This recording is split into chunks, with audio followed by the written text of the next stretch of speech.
And the readings will now be given by Gary. I will read from the Bible. John.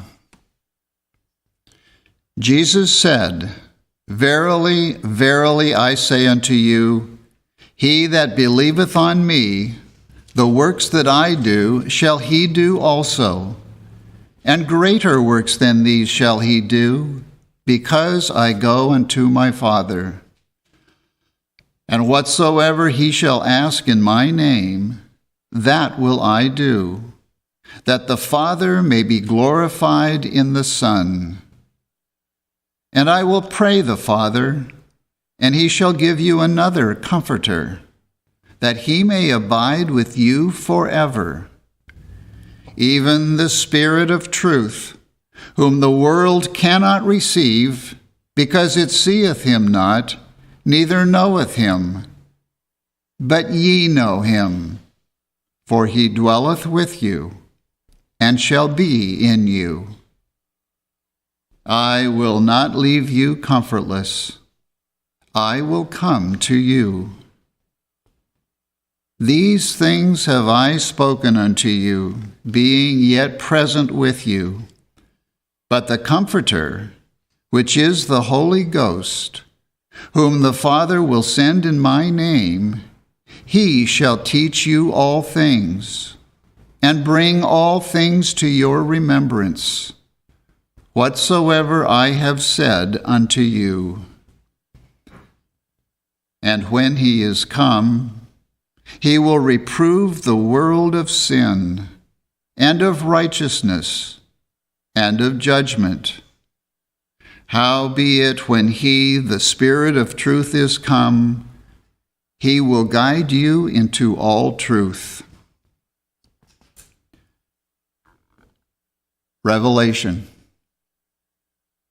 The revelation of Jesus Christ, which God gave unto him, to show unto his servants things which must shortly come to pass.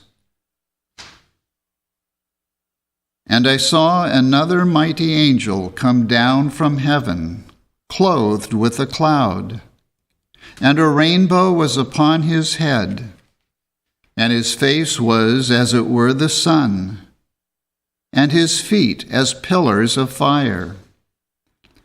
And he had in his hand a little book open, and he set his right foot upon the sea, and his left foot on the earth, and cried with a loud voice, as when a lion roareth.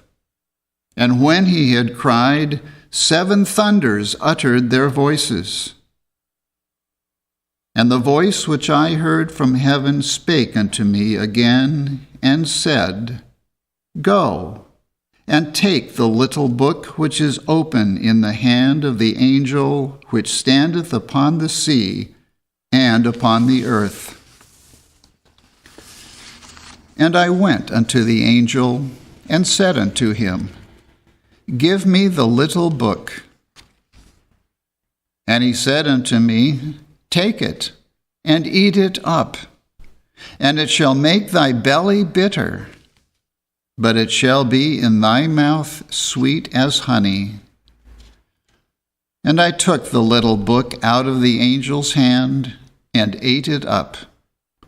And it was in my mouth sweet as honey. And as soon as I had eaten it, my belly was bitter. And there appeared a great wonder in heaven, a woman clothed with the sun, and the moon under her feet, and upon her head a crown of 12 stars. And she, being with child, cried, travailing in birth, and pained to be delivered.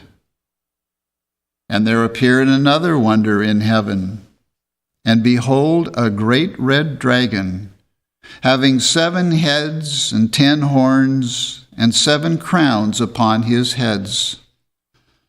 And his tail drew the 1/3 part of the stars of heaven, and did cast them to the earth.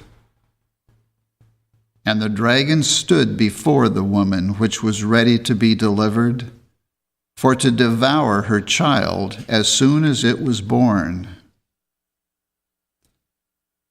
And she brought forth a man-child, who was to rule all nations with a rod of iron. And her child was caught up unto God, and to his throne.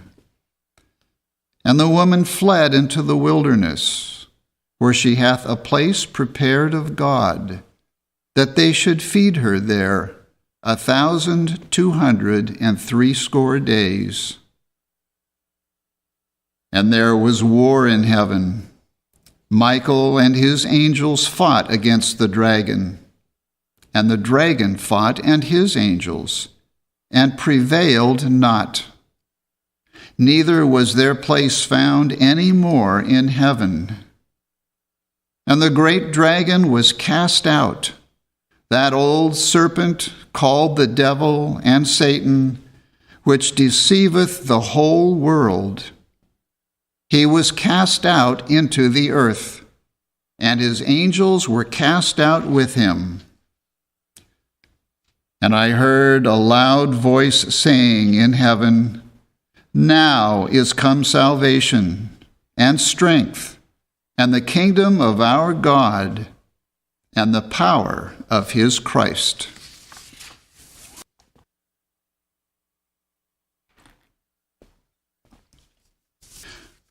I will now read correlative passages from the Christian Science textbook, Science and Health with Key to the Scriptures, and from Prose Works, all by Mary Baker Eddy. In the year 1866, I discovered the Christ science, or divine laws of life, truth, and love, and named my discovery Christian Science.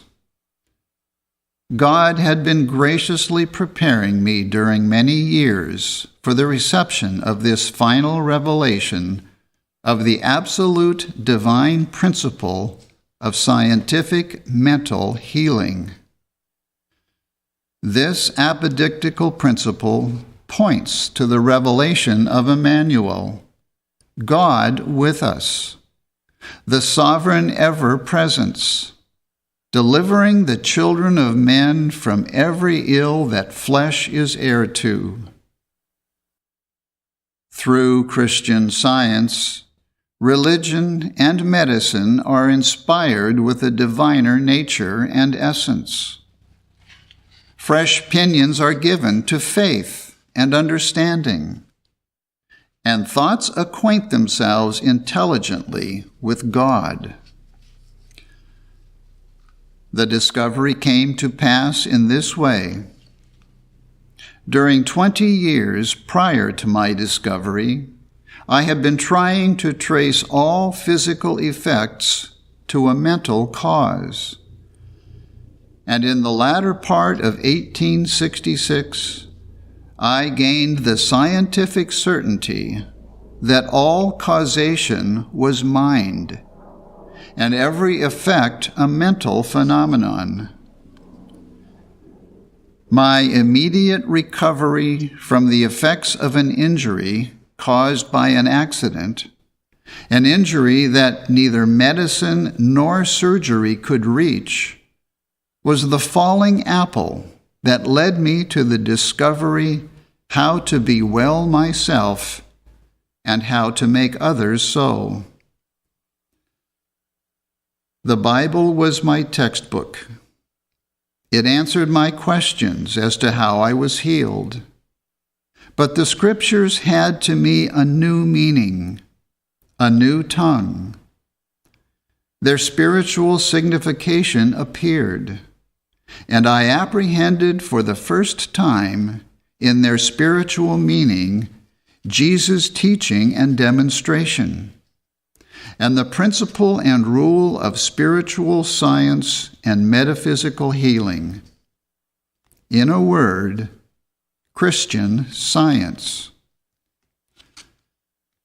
The miracles recorded in the Bible, which had before seemed to me supernatural, grew divinely natural and apprehensible, though uninspired interpreters ignorantly pronounce Christ's healing miraculous, instead of seeing therein the operation of the divine law. Jesus of Nazareth was a natural and divine scientist. He was so before the material world saw him. He who antedated Abraham and gave the world a new date in the Christian era was a Christian scientist who needed no discovery of the science of being in order to rebuke the evidence.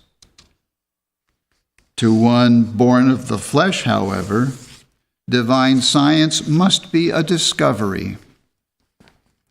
Woman must give it birth. It must be begotten of spirituality, since none but the pure in heart can see God, the principle of all things pure.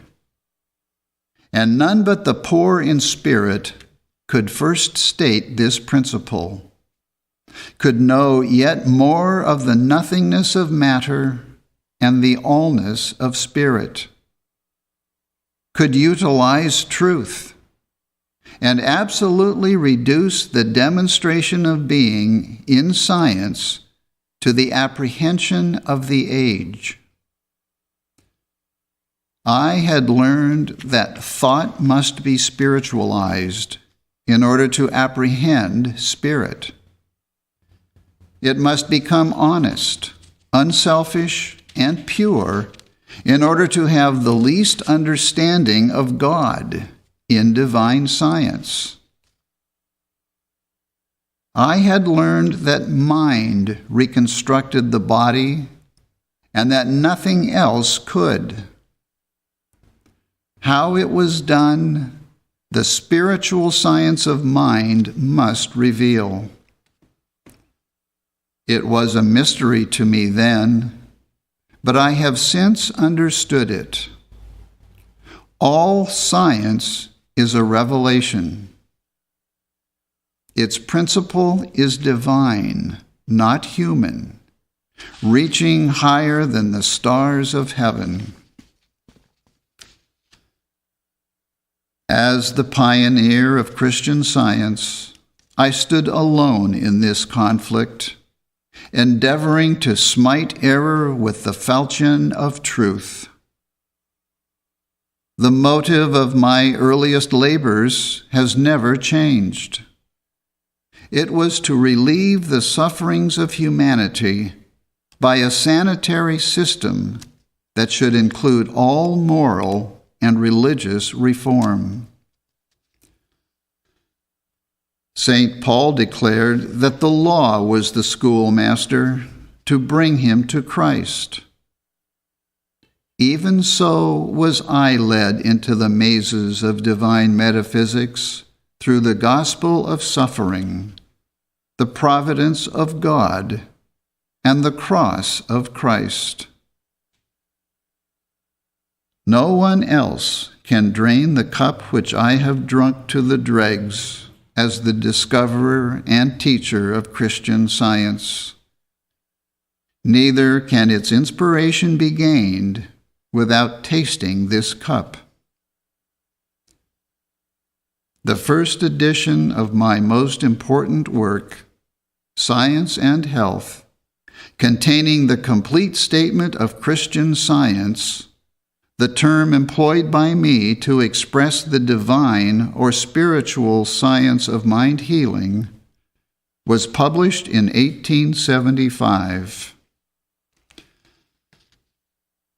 The inaudible voice of truth is to the human mind as when a lion roareth. It is heard in the desert and in dark places of fear.